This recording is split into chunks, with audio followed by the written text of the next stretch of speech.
Sveiki, mėly kolegos. Šiandieną, spalio 3 dieną, ketvirtadienį, 18 valandą, vesiu seminarą apie senovės Egipto deivės Neftidės archetipą.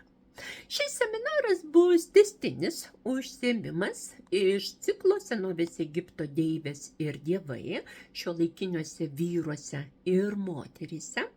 Kiekviename seminare, keliaudami per tam tikro dievo arba deivės mitologiją, mes kartu susipažįstam su šiuolaikinių žmonių archetipais, per kuriuos teka senovės Egipto dievų gyvenimo scenarijai.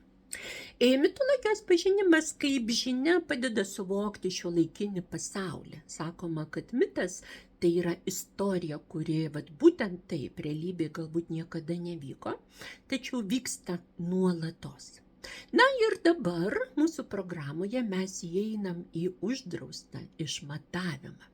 Šiame seminare kalbėsim apie Neftidę, materijos, kūniškumo, laidojimo ritualų ir atgimimo deivės archetipą, o dar kitą ketvirtadienį kalbėsim apie jos vyro, dykumų, dievo, Seto, uzurpatoriaus, agresijos, jėgos, įsikūnijimo archetipą. Šiuolaikinį pasaulį dėja ir valdo Setai ir Neftidės. Ir labai dažnai matydami realybę, tokias moteris ir vyrus, mes kartais galvojam, kaip šitaip galima, o taip būtent ir galima, kadangi kiekvienas archetipas gyvena pagal tik tai tam archetipui būdingus dėsnius.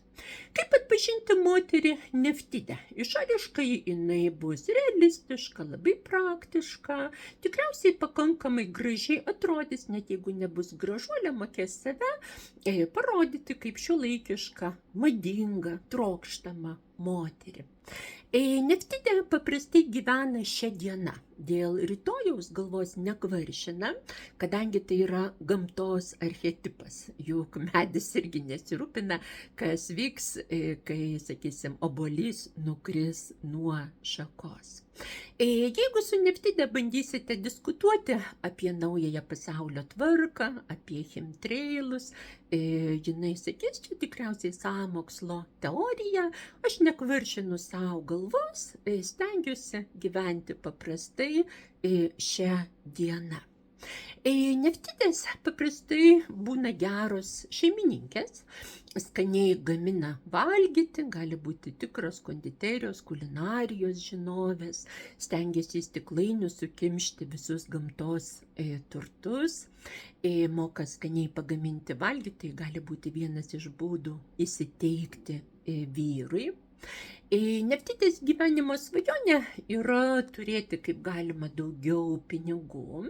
Jei yra galimybė, tokia moteris, jinai nenori dirbti, bet pasistengs tiesiog įsitaisyti šalia turtingo vyro ir pildys visus jo reikalavimus. Šiuo atveju meilė, erotinė trauka ar kažkokie tai ten, sakysim, moraliniai bendri dalykai reikšmės neturi. Žemame lygyje Neftidė gali būti tiesiog barakudos, palidovės, eskorto, moters, fifos archetipas.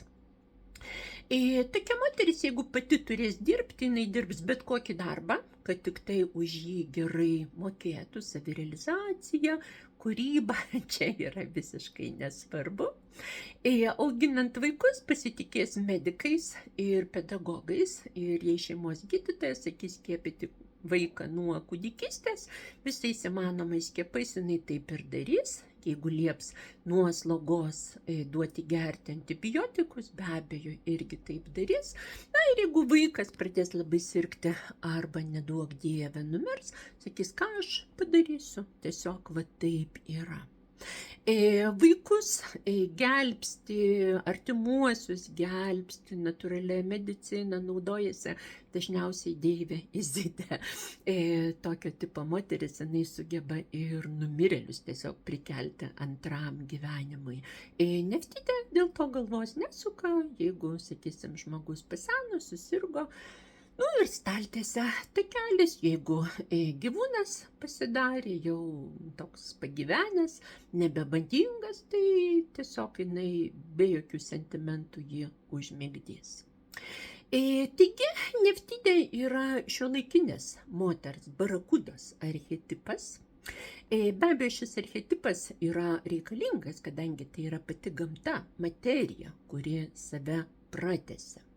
Kita vertus, jeigu mes užstriksime vien tik tai šitame išmatavime, mes taip ir gyvensim pirmos čakros realybėje. Neftidės gali būti puikios grožio specialistės, kadangi jos labai domisi mada, nori save parodyti kaip brangią moterį. Tai gali būti kosmetologės, kirpėjos, madų, grožio specialistės. Ir tokių moterų yra pilnos gatvės. Tai yra vienas iš labiausiai dominuojančių archetipų. Taigi, labai kviečiu šį vakarą į užsiėmimą.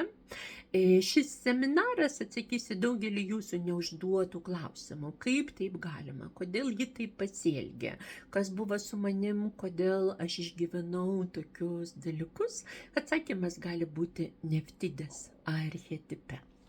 Per daugelį savo psichologinio darbo ir meditacinių praktikų metų, patikėkit, sutikau daugybę merginų, kurios dievagojosi, kad yra Izidės inkarnacija. Archetipai be abejo teka per mūsų gyvenimą, bet labai dažnai žmonės apie save galvoja iš tikrųjų geriau, negu kad yra realybė. Taip kad manau, kad reikia pažinti mitologiją. Egipto dievų ir deivių panteonas kilo iš zoomorfinių Afrikos religijų ir tai yra tarsi sėkla, iš ko vėliau išaugo mūsų vakarų civilizacija. Taigi, vis tamsėjančiais rudens vakarais kviečiu jūs į kelionę po senovės Egiptą ir po savo psichikos labirintus, sėdint ant sofas. Seminaras Neftidės archetipas iš ciklo senovės Egipto deivės ir dievai šiuolaikiniuose vyruose ir moteryse prasideda šį ketvirtadienį, spalio 3 dieną, 18 valandą. Laukiam jūsų su geriausiais egiptietiškais linkėjimais, jūsų Dalia, psichologė, egiptologė ir egiptietė.